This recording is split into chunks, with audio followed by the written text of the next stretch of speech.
8 साल का एक मासूम बच्चा था।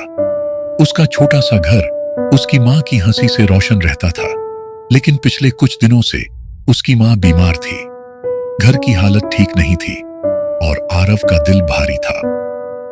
आरव अपने छोटे से कमरे में लकड़ी की पुरानी मेज पर बैठा था।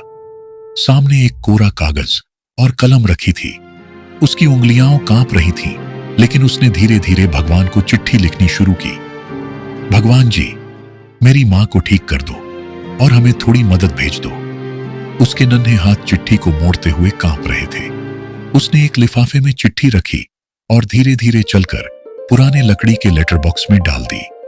उसके मन में बस एक सवाल था, क्या भगवान सच में चिट्ठी पढ़ेंगे?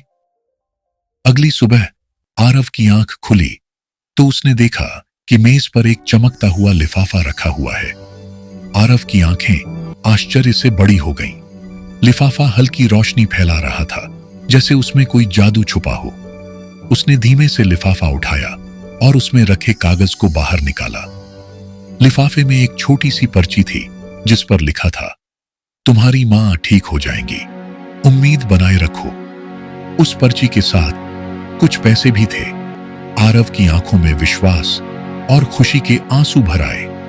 उसने तुरंत वह पर्ची अपनी मां को दिखाने के लिए भागा। कमरे के कोने में मां बैठी थी। उनका चेहरा अब पहले से बेहतर लग रहा था।